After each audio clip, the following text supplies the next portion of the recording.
Hola my queen bee bakers. Now in this tutorial I am going to show you how to get a Gucci logo and fondant strip effect. So first I'm going to show you what I'm working with and what pre-made stuff I made, but I'm going to also show you how to make them yourself. So first we want to start off with some gum paste. I prefer to use gum paste for the logo because it will stay in place. It will stay its shape.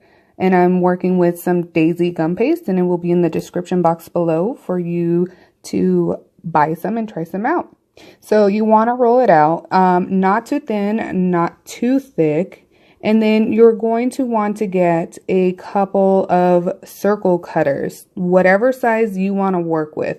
Now, keep in mind, we're going to be cutting out 2 different sizes. So whatever size you feel is going to be best. I'm using a 1 inch and then a 1/2 inch. So I'm going to cut out the big circles. And then after I cut out the big circles, I'm going to be cutting out smaller circles in the middle of the bigger circle. So it's going to create a ring effect of some sort. And again, you can use whatever size. And if you don't have circle cutters, use your piping tips if that's available for you. So now what I'm going to do is I'm going to cut a slit in both of the rings, as you see me doing.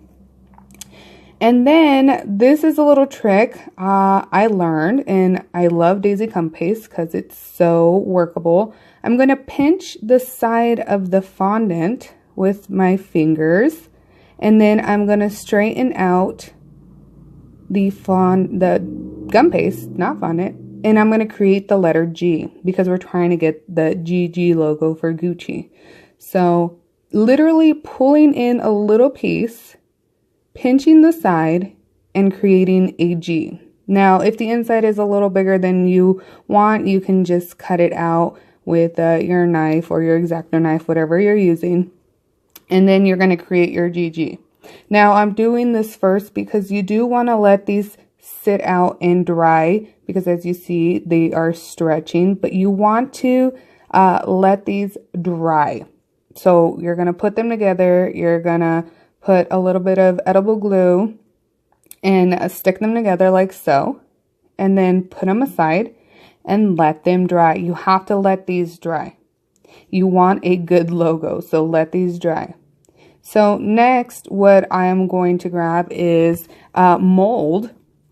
You can do a bee by hand, but I loved how this mold of the bee looks. I believe I got this one at a hobby store. I'm going to find it online and put it in the description box below if I do find it.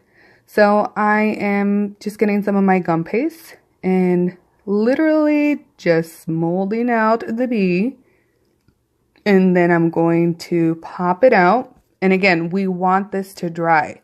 So as soon as I'm done molding the bee, I'm going to pop it out. And voila, look at how pretty. So we're just going to let this set out and let it dry.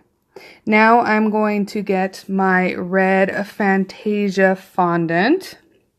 I love this fondant. You guys already know this is all I work with, especially here in Arizona in this dry climate. It's stretchy. It's so workable. I mean, I can't say enough great things about it. So get your red fondant. It doesn't have to be Fantasia fondant, whatever fondant you have. Get your red fondant and make a noodle shape of some sort. And then we're going to work it on the table, and then we're going to start rolling it out. Now, depending on how thick you want it, I made it approximately about 1.5 inches thick. And I'm using this really cool tool.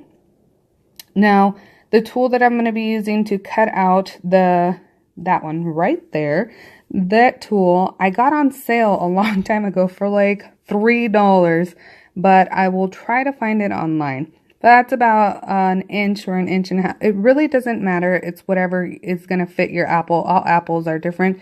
You can even use this technique for cookies. You can use it for anything. You can use this technique for anything and have the same outcome. You're just going to be working with it in a smaller frame. So get that and put it to the side. Now we're going to work with our green fondant. Now our green fondant, we are going to want to trim it a little smaller. And I'm going to be using the same tool for the red one that I used for the red one. And I want to call it I don't know, it's a Cake Boss tool, but I'm not really sure. I know it's a rolling tool. I should know the name of this.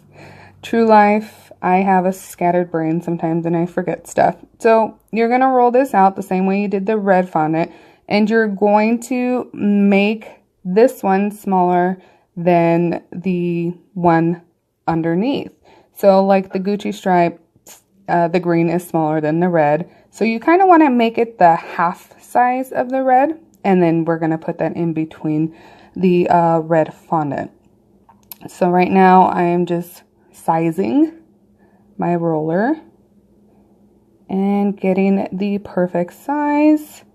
Then I'm going to overlap that one, and I would suggest you put some edible glue or a dab of water, not too much, and if you want it to stay in place. I'm just simply showing you guys, so I did not do that.